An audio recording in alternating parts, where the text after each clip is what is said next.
Hi everybody, Chris Stokes from Custom Fitness Personal Training Studio, where we focus on changing people's lives. So I just want to know, has your favorite splurge become more habit than it has joy? Boy, every time that we take on a new client and we go into a nutrition consult for the first time, that first coaching session, people come in with more guilt to lay down on the table than what I have of information to give them. And the guilt that comes in is just, it's sad because we put ourselves under so much pressure and we know what to do. We just don't always get it done, and then we feel guilty that we didn't do it. So whenever somebody sits down with us to coach us on nutrition, sometimes that can feel a little daunting. I'm sure a little bit uneasy and sometimes a little frustrating just because you, again, know what to do. You just haven't quite done it. Now there's other cases where people aren't quite sure what to do. They kind of have a general idea, but there's so much information out there they're not quite sure where to start with. So one of the things that we sit down and talk about is their favorite splurges, what they normally enjoy eating, what they do whenever they're tired from work and they go home, or what they do after they reward themselves for a great day, or what they do on the weekends to just relax and chill out.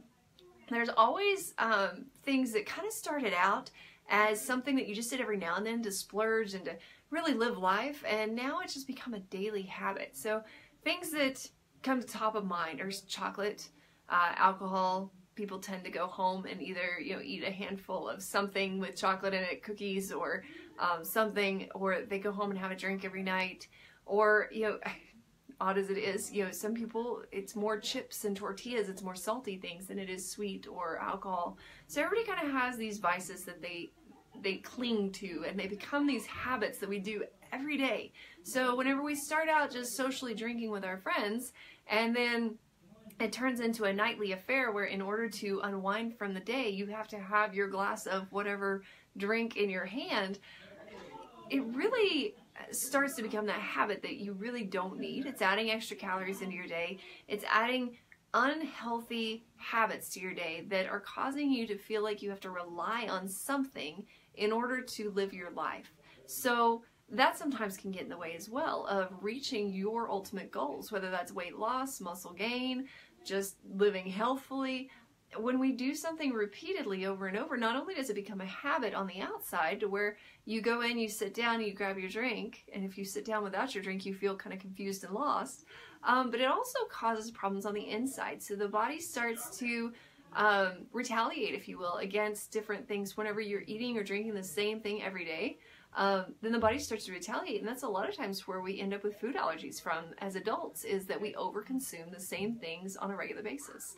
So a lot of people in the Panhandle area actually have a dairy allergy, whether they know it or not, and how severe it is depends on how often you consume it. But since we have so much dairy in everything that we have, typically most people will end up with a dairy allergy. And so what we need to do is we need to kind of look at that.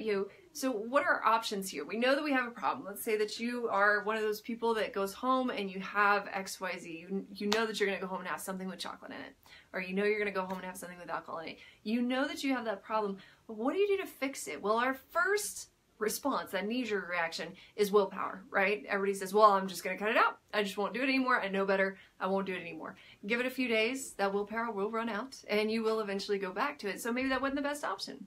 So then we think, well, if I'm not going to have my drink, then I'll have this instead. Maybe instead of alcohol, then we go to a Coke or a hot chocolate or something like that. And we start to change over what we're doing. So we're trying to replace that habit. The problem there is that it's really not your best bet because you haven't addressed the situation, the actual issue at hand. And so all you've done is replace one habit with another habit. Maybe it's a healthier habit, but again, just like we just talked about, if you overconsume the same thing over and over again, no matter how healthy it is, you can end up having a problem internally. The body doesn't work that way. We need variety. So if willpower is not an option and replacement's not an option, what is the option? Well, first we have to understand the situation. The situation is that not only do we enjoy that substance of whatever it is that we're eating or drinking, but we have to understand that we've built a habit around that. And that habit is now not just a physical or a mental enjoyment. It's now a physical thing that we come home, we have this specific place that we sit, we have this specific routine that we go through, and if we don't follow that routine in full, that leaves you with that confused and empty feeling and you don't know what's happening. If it's you come home and eat, then maybe you feel like you're starving the whole time whenever you're not eating. So there's a lot of different ways to work on this. And obviously from our standpoint, where we're coaching our clients privately, then we customize a complete solution for them. We work through different habit changes and different goals each week so that we can work through these situations and address the issues, but also change the issues so that way then the body is actually working towards their health goals instead of away from it. So we're supporting the body with what we're doing. So you have to know that it takes a minimum of 21 days to begin to change a habit. There's a lot of myth out there on that says that it takes 21 days to change a habit. That is actually incorrect. The research that they did long ago, whenever all that came out, was that it takes a minimum of 21 days to begin to change a habit. The full changing of a habit can take months, it can take weeks, it can take days, it can take years.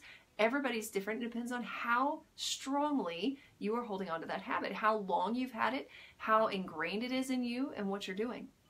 So we got to understand that first, because otherwise we just lead ourselves to frustration as we're going through trying to make changes in our lives, and we can't get them done, and we keep reverting back to what we know before. And it's because we're in these habits, and the habits are really killer to try and break. So rule number one is distraction. What can you find to distract yourself? So if you know that this certain time of day, this is what happens, and you don't want that to happen anymore, then you've got to change your surroundings. You've got to change what you're doing at that time. You've got to change. So again, with our situation after work, you walk in, you grab your drink of choice, you go sit down on the couch, you watch your TV. If you decide to get rid of that drink, you can't go sit down on the couch and watch TV because your brain says, well, this is what I do here. This is what puzzle pieces go together. So instead, go outside, get a nice walk in the fresh air. Go, take up a hobby. Go in a different room and read, or go in a different room and do something else. Find something different to do that keeps your mind engaged enough that you're not going to be mindlessly doing what it was you were trying not to do, but also at the same time being able to disengage from that habit so that you can start to build new habits of freedom, of being able to break free of those chains of what that habit has done to you. All right, so that's number one, is distraction. Step two is reprogramming. As creepy as that sounds, right? So we're going to reprogram ourselves. So personal experience that I have with this is years and years ago, whenever I was training a woman, I had her 3 days a week at noon. She would come in, we'd work out for 45 minutes to an hour, and then I would eat my lunch. Well, she did that for about 3.5, 4 years. And then all of a sudden she changed to 10 a.m.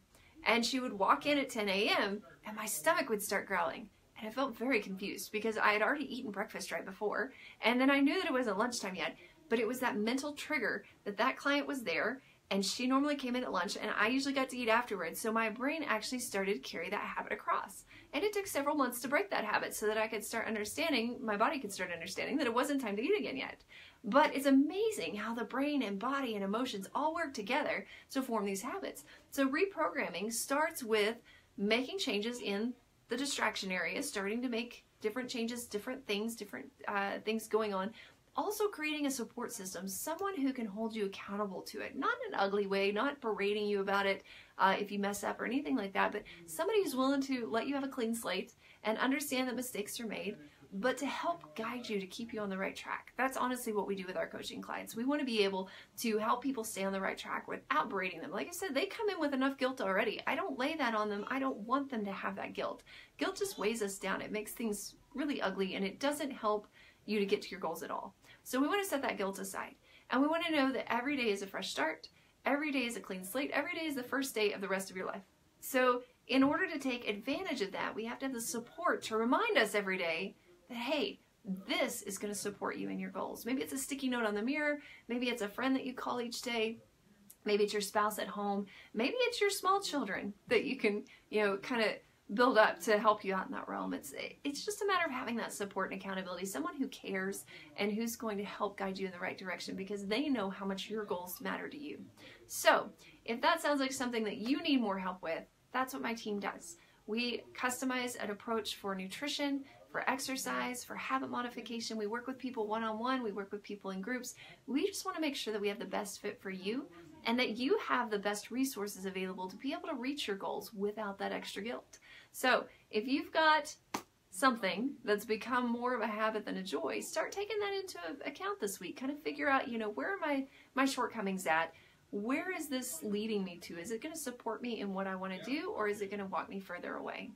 So on that note, if you would like to look a little deeper into what we're doing right now, we've got a challenge coming up on February 26th, and it's called Lose Your Love Handles, and it's going to be a food-based detox program. It's going to walk you through cutting out some of those habits that we were just talking about, as well as learning more about your body and how it reacts. People typically carry around up to 15 pounds of inflammation on any given day, so you could lose up to 10 or more pounds, 1 to 2 pant sizes, just by changing up the way that you're eating. It also includes small group training, so where you're working out with 10 or fewer people, and it also includes 1 private session a week. So we'd be happy to talk with you more about that if that sounds like the right fit for you. We are limiting enrollment as always. We are a small studio. We are not a big box gym. We want to know you. You're not just a barcode. You're not just a number.